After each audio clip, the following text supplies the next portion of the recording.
Zephaniah chapter 1. The Lord gave these messages to Zephaniah when Josiah son of Ammon was king of Judah. Zephaniah was the son of Cushai, son of Gedaliah, son of Amariah, son of Hezekiah.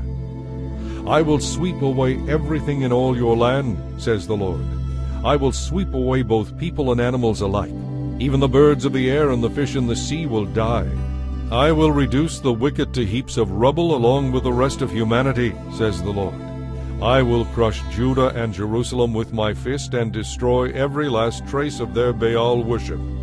I will put an end to all the idolatrous priests, so that even the memory of them will disappear.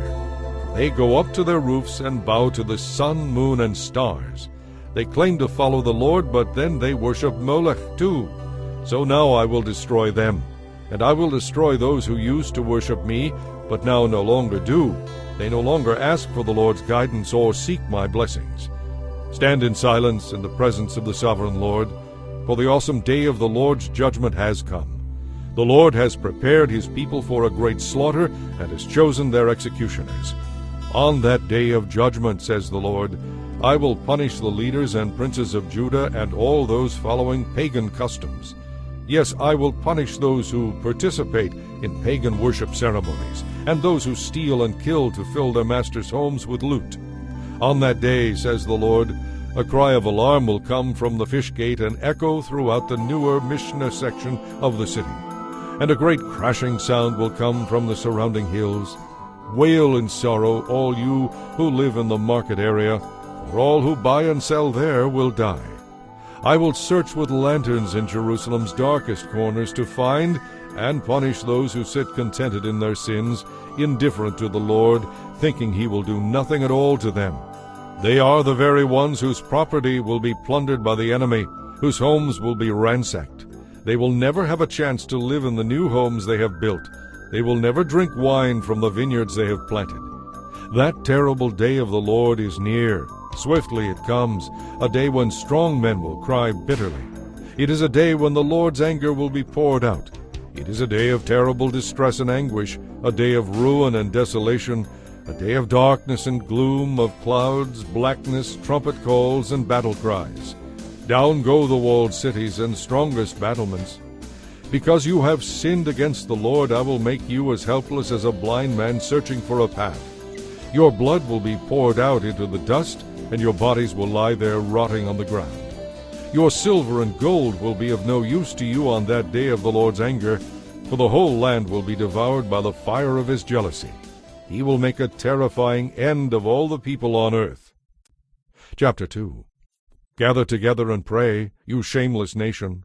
Gather while there is still time, before judgment begins and your opportunity is blown away like chaff. Act now, before the fierce fury of the Lord falls, and the terrible day of the Lord's anger begins. Beg the Lord to save you, all you who are humble, all you who uphold justice. Walk humbly and do what is right. Perhaps even yet the Lord will protect you from his anger on that day of destruction. Gaza, Ashkelon, Ashdod, Ekron, these Philistine cities too will be rooted out and left in desolation. And how terrible it will be for you Philistines, who live along the coast and in the land of Canaan, for this judgment is against you too. The Lord will destroy you until not one of you is left.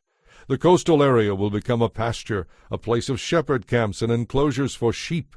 The few survivors of the tribe of Judah will pasture there. They will lie down to rest in the abandoned houses in Ashkelon, for the Lord their God will visit his people in kindness and restore their prosperity again. I have heard the taunts of the people of Moab and Ammon, mocking my people and invading their borders. Now as surely as I live, says the Lord Almighty, the God of Israel, Moab and Ammon will be destroyed as completely as Sodom and Gomorrah. Their land will become a place of stinging nettles, salt pits, and eternal desolation. Those of my people who are left will plunder them and take their land. They will receive the wages of their pride, for they have scoffed at the people of the Lord Almighty. The Lord will terrify them as he destroys all the gods in the land. Then people from nations around the world will worship the Lord, each in their own land. You Ethiopians will also be slaughtered by my sword, says the Lord. And the Lord will strike the lands of the north with his fist. He will destroy Assyria, and make its great capital Nineveh a desolate wasteland, parched like a desert. The city that once was so proud will become a pasture for sheep and cattle. All sorts of wild animals will settle there. Owls of many kinds will live among the ruins of its palaces, hooting from the gaping windows. Rubble will block all the doorways, and the cedar paneling will lie open to the wind and weather. This is the fate of that boisterous city, once so secure. In all the world there is no city as great as I, it boasted.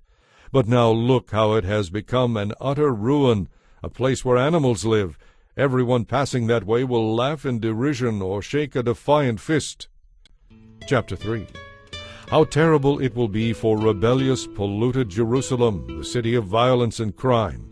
It proudly refuses to listen even to the voice of the Lord. No one can tell it anything. It refuses all correction. It does not trust in the Lord or draw near to its God. Its leaders are like roaring lions hunting for their victims, out for everything they can get. Its judges are like ravenous wolves at evening time, who by dawn have left no trace of their prey. Its prophets are arrogant liars seeking their own gain. Its priests defile the temple by disobeying God's laws. But the Lord is still there in the city, and he does no wrong. Day by day his justice is more evident, but no one takes notice. The wicked know no shame. I have wiped out many nations, devastating their fortress walls and towers. The cities are now deserted, the streets are in silent ruin. There are no survivors to even tell what happened. I thought, surely they will have reverence for me now. Surely they will listen to my warning, so I won't need to strike again. But no. However much I punish them, they continue their evil practices from dawn till dusk and dusk till dawn. So now the Lord says, be patient. The time is coming soon when I will stand up and accuse these evil nations. For it is my decision to gather together the kingdoms of the earth and pour out my fiercest anger and fury on them. All the earth will be devoured by the fire of my jealousy. On that day I will purify the lips of all people, so that everyone will be able to worship the Lord together. My scattered people who live beyond the rivers of Ethiopia will come to present their offerings. And then you will no longer need to be ashamed of yourselves, for you will no longer be rebels against me. I will remove all the proud and arrogant people from among you. There will be no pride on my holy mountain. Those who are left will be the lowly and the humble, for it is they who trust in the name of the Lord. The people of Israel who survive will do no wrong to each other, never telling lies or deceiving one another. They will live peaceful lives, lying down to sleep in safety. There will be no one to make them afraid. Sing, O daughter of Zion, shout aloud, O Israel. Be glad and rejoice with all your heart, O daughter of Jerusalem. For the Lord will remove his hand of judgment, and will disperse the armies of your enemy. And the Lord himself, the King of Israel, will live among you. At last your troubles will be over, and you will fear disaster no more. On that day the announcement to Jerusalem will be, cheer up, Zion, don't be afraid, for the Lord your God has arrived to live among you. He is a mighty Savior. He will rejoice over you with great gladness. With his love he will calm all your fears. He will exult over you by singing a happy song. I will gather you who mourn for the appointed festivals. You will be disgraced no more. And I will deal severely with all who have oppressed you. I will save the weak and helpless ones. I will bring together those who were chased away. I will give glory and renown to my former exiles, who have been mocked and shamed. On that day I will gather you together and bring you home again. I will give you a good name, a name of distinction among all the nations of the earth. They will praise you as I restore your fortunes before their very eyes. I, the Lord, have spoken.